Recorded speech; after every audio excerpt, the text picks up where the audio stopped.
Selamat sore pemirsa, Rakernas kelima PDI Perjuangan telah ditutup. Ada sejumlah rekomendasi yang dihasilkan dalam Rakernas tersebut. PDI Perjuangan juga sudah membentuk tim pemenangan Pilkada serentak. Siapa saja yang akan diusung untuk maju Pilkada? Saksikan wawancara kami dengan Ketua Tim Pemenangan Pilkada Serentak 2024 PDI Perjuangan. Bersama saya Gina Vita, inilah kabar pemilu selengkapnya untuk Anda.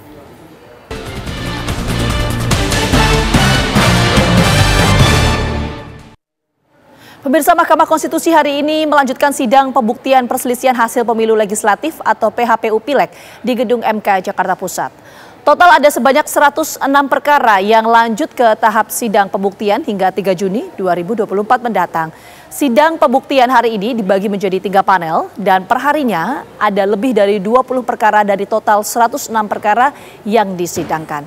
Agenda sidang pembuktian ini adalah mendengarkan keterangan para saksi dan ahli serta mengesahkan alat dan bukti tambahan.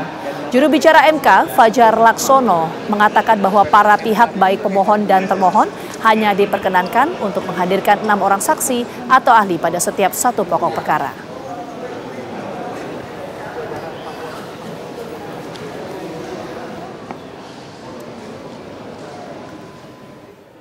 Kita ke informasi lainnya, pemirsa. Tangis Puan pecah saat ia menyinggung dukungan rakyat yang diberikan kepada PDI Perjuangan pada pemilihan legislatif 2014 hingga 2024. Puan menyampaikan permohonan maaf kepada rakyat Indonesia atas kelakuan kader PDI Perjuangan yang dinilai menyimpang.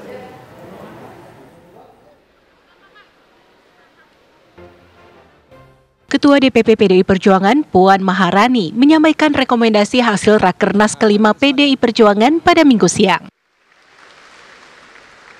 Puan menyampaikan ucapan terima kasih kepada seluruh rakyat Indonesia yang telah mendukung Ganjar Pranowo Mahfud MD pada Pilpres 2024 lalu.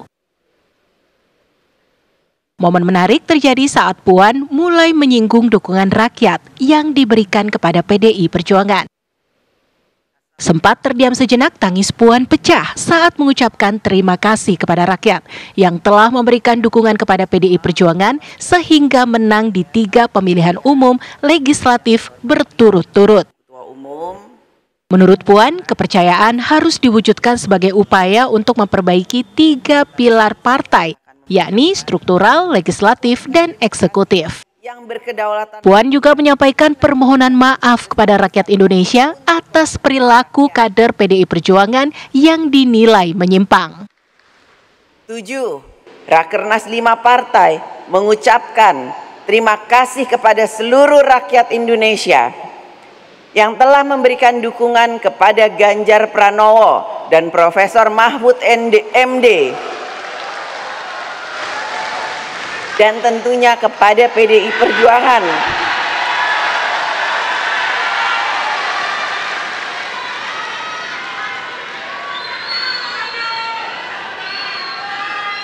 Yang telah dipercaya rakyat memenangkan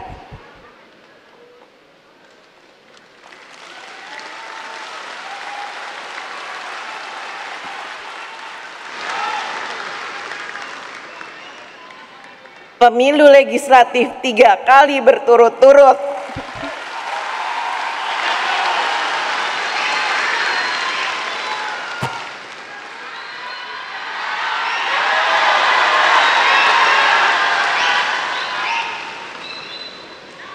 Kepercayaan rakyat ini harus diwujudkan untuk memperbaiki 3 pilar partai, struktural, legislatif, dan eksekutif.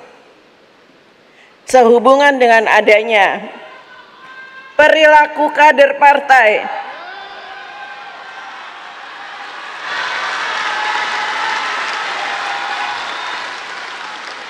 yang tidak menjunjung tinggi etika politik, tidak berdisiplin, dan melakukan hal-hal yang bertentangan dengan ideologi partai, serta melakukan pelanggaran konstitusi dan demokrasi. Rakernas 5 partai menyampaikan permintaan maaf kepada seluruh rakyat Indonesia. 17 rekomendasi dibacakan Puan Maharani di hadapan ribuan kader PDI Perjuangan yang hadir. Rakernas 5 partai Di antaranya, Rakernas kelima PDI Perjuangan memberikan kewenangan penuh kepada Ketua Umum PDI Perjuangan, Megawati Soekarno Putri, untuk menentukan sikap politik partai terhadap pemerintah. Terus ranting. Pada poin 17, rekomendasi Rakernas PDI Perjuangan meminta Megawati Soekarno Putri kembali menjadi Ketua Umum PDI Perjuangan. Merdeka! Rekomendasi itu berdasarkan pandangan pimpinan daerah PDI Perjuangan. Merdeka! Dari Jakarta, tim TV One mengabarkan.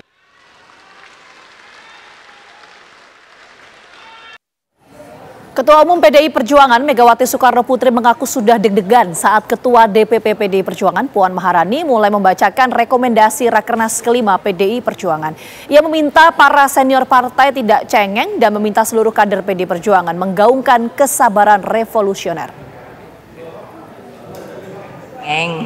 Itu Ibu Tri Risma hari ini, iya kalau laporan nanti terus belum apa-apa udah apa ya, mewek tuh apa mewek ya, aku bilang ya udah deh nggak usah mewek lah, berjuang terus. Lalu Pak Abdullah Azwar Anas Menpan RB, Pak Zuhairi Misrawi mana ya,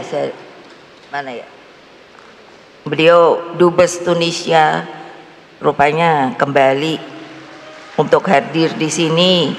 Lalu juga Pak Heri Ahmadi, itu Dubes kita di Jepang. Lalu Pak Hendrar Prihadi,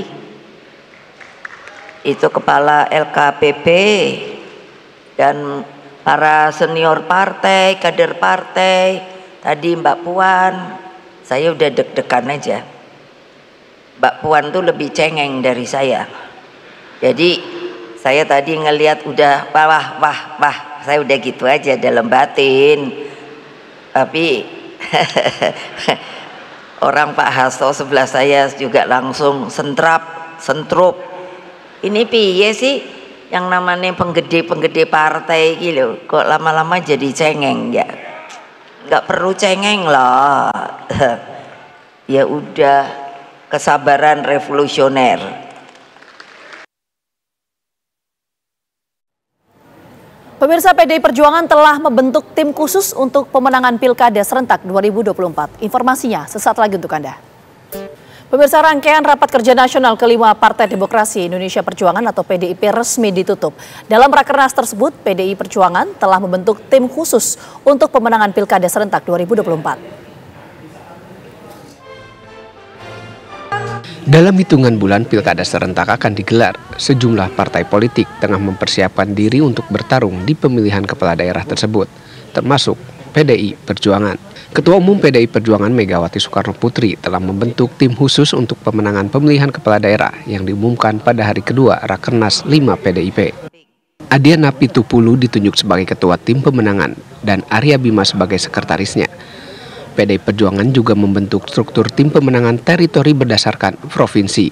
Mereka yang dipilih karena memperoleh suara terbanyak dari partai pada pemilihan legislatif 2024. Meski sudah membentuk tim pemenangan, namun hingga saat ini PDI Perjuangan belum mengumumkan nama-nama yang akan didorong maju di pilkada mendatang. Pemungutan suara pilkada akan diselenggarakan pada 27 November 2024. Total ada 37 provinsi dan 508 kabupaten kota yang mengikuti Pilkada serentak 2024. Dari Jakarta, tim TV One mengabarkan. Lalu bagaimana persiapan dari PDI Perjuangan menghadapi Pilkada serentak 2024? Sudah hadir bersama saya di studio, ada Ketua Pemenangan Pilkada serentak 2024 PDI Perjuangan, Bang Adian Apitupulu. Selamat sore, Bang Adian. Sore, Mbak. Ya, langsung aja Bang Adian. Ini kan kemarin dalam Rakernas juga dibahas ya soal strategi pemenangan Pilkada. Apa arahan dari Ibu Mega berkaitan dengan strategi pemenangan ini? Ya, pertama kita membuat klasifikasi wilayah ya. Dan itu ada alat ukurnya, kita sudah sepakati alat ukurnya seperti apa, kemudian kita akan memperkuat tim, ya banyaklah yang akan dikerjakan ya. Bagaimana penguatan tim, bagaimana kemudian penguatan tentang keberpihakan pada rakyat, yang menurut saya 17 poin dalam hasil Rakernas itu terkait dengan lingkungan hidup, terkait pemerintahan yang bersih, terkait dengan hukum yang tidak berpihak dan sebagainya. itu akan menjadi materi yang kita akan sampaikan juga pada kepala daerah kita. Oke, Gitu tapi loh. Bang Adian sendiri tadi kan soal soliditas internal yang ditekankan oleh Bu Mega. Tapi kalau dari Bang Adian sendiri, ini sebagai ketua tim pemenangan Pilkada serentak, apa yang kemudian menjadi concern utamanya selain soal soliditas ya? Terutama misalnya basis-basis suara yang selama ini juga jadi concern dari PDI Perjuangan atau seperti apa? Dalam hal ini kita concern pada semua hal dong. Kita nggak bisa dipisah-pisah gitu ya. Lu nggak bisa bicara tentang hal lain kalau tidak solid, gitu loh. Tapi soliditas juga harus memperhitungkan wilayah, luas, DPT, partai yang bekerja sama dan partai yang tidak bekerja sama dalam pilkada dan sebagainya, banyak semua dihitung. Oke. Makanya kita tidak akan terburu-buru untuk menentukan ini di sini, tidak. Oke, tidak terburu-buru ya. Artinya, Bang Adian kalau kita melihat secara heli view-nya ya, tidak berdasarkan wilayah per wilayah, artinya semua kader yang akan diusung atau non-kader yang akan diusung ini sejauh ini belum ada nama yang diketok palu di internal.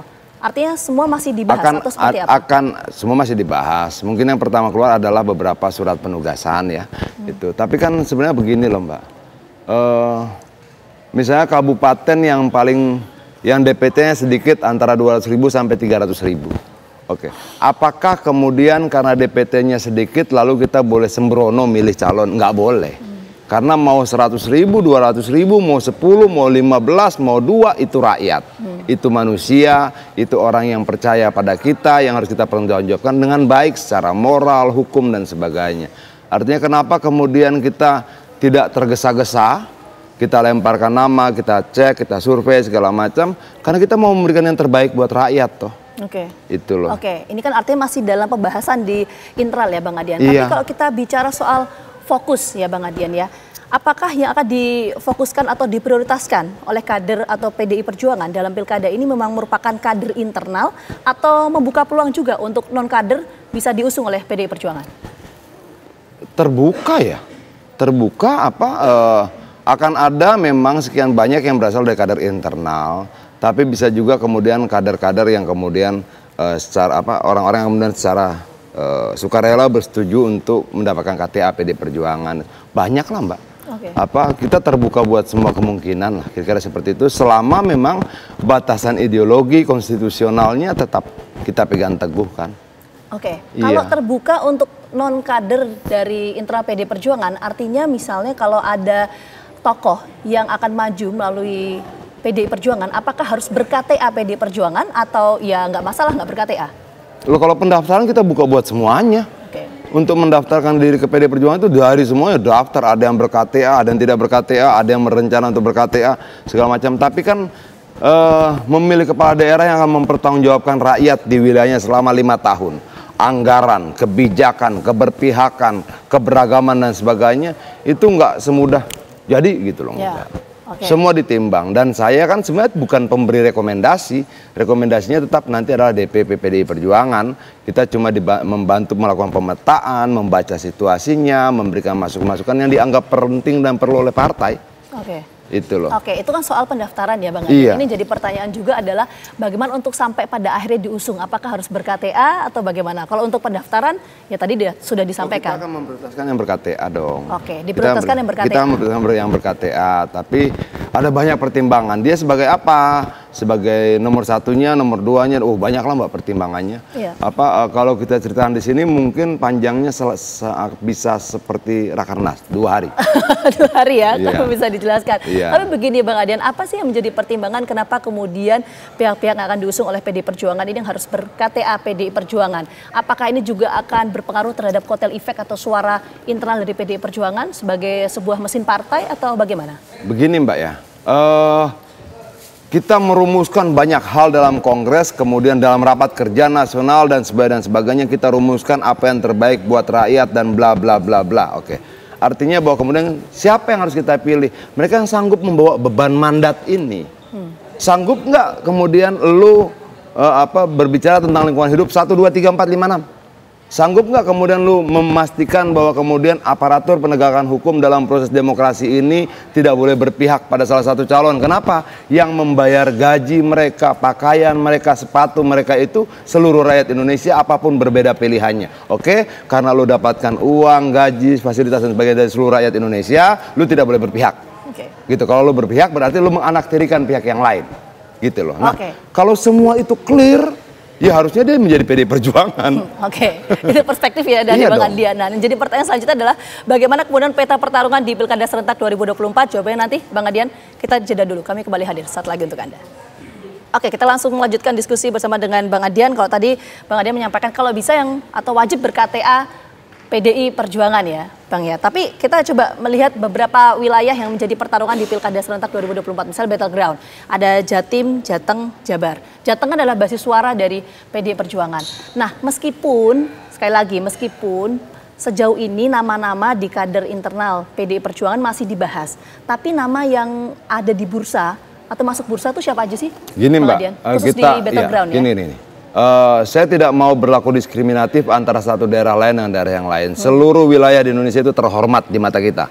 Dan kita akan mencurahkan perhatian sebesar-besarnya dengan komposisi yang sama berimbang. Kita tidak mau menganaktirikan satu wilayah, dua wilayah dan sebagainya. Jadi kalau tanya battlegroundnya mana, semua battleground. Ya, tapi kan kita tahu bahwa mayoritas penduduk itu kan ada di wilayah tiga ini, makanya disebut tapi begini, Jatim, tapi Jateng, Jabar. Apakah kemudian yang tidak mayoritas penduduk lalu tidak kita anggap menjadi sebuah pertarungan penting? Tidak, mereka punya nilai penting yang juga tidak kalah dengan wilayah yang lain. Gini, menurut saya cara pandang kita ini cara pandang untuk seluruh rakyat Indonesia. Nggak bisa karena di sana penduduknya banyak kita istimewakan, di sini dikit tidak kita istimewakan, di sana jauh kita lupakan, nggak bisa. Semua kita perlukan sama, termasuk dalam isu yang diangkat di Rakernas. Kita bicara tentang lingkungan hidup, kita bicara tentang netralitas aparat, kita bicara tentang kemunduran demokrasi, bahkan kita bicara tentang kenaikan UKT. Untuk teman-teman mahasiswa, buat ada mahasiswa, itu juga kita bicarakan. Kenapa? Loh, mereka bagian integral dari bangsa ini loh. Kalaupun apakah yang kita perjuangkan pasti seluruhnya adalah pemilih PDI Perjuangan? Ya tidak.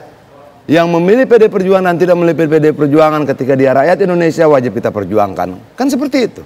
Jadi saya tidak setuju tuh dan istilah battleground.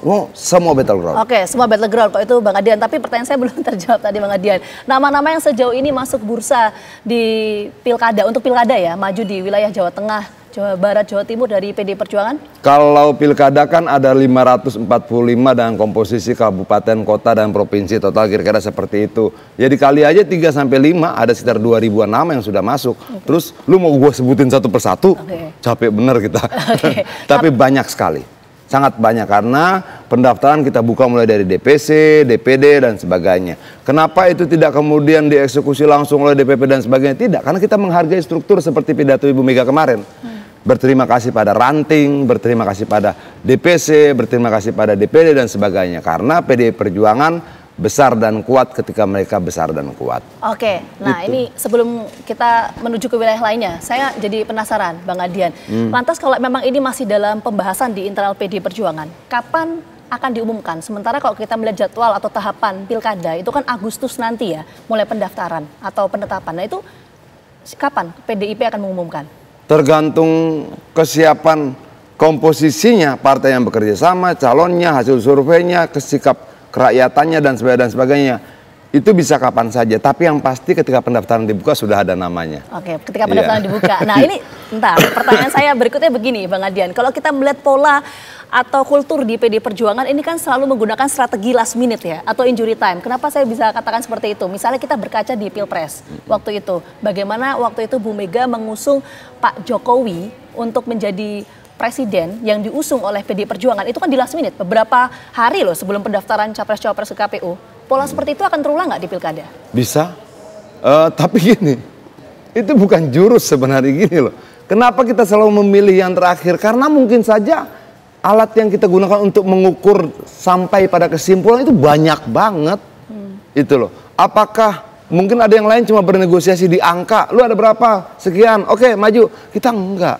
Kita ada nilai, ada etis, ada track record, udah banyak banget Mbak, gitu loh. Untuk satu nama, saya mungkin harus berdiskusi berkali-kali dan sekjen dan teman-teman DPP yang lainnya dengan Mas Pacul dan segala macam gitu loh.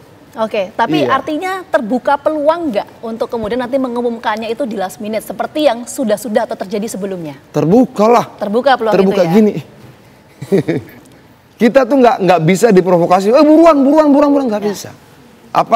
Nggak bisa nasib rakyat, kepentingan mereka, perut mereka, cara berpikir mereka, hidup mereka, pendidikan mereka, kita kemudian putuskan, oke, pokoknya deal di angka kampanye sekian, ketok.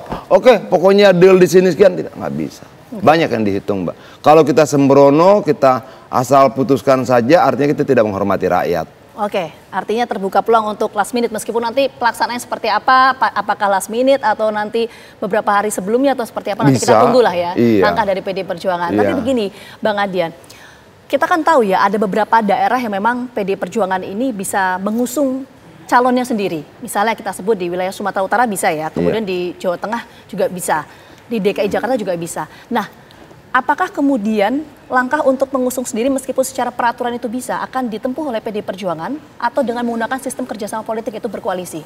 Mbak, kalau kita bisa bekerja sama, ngapain sendirian?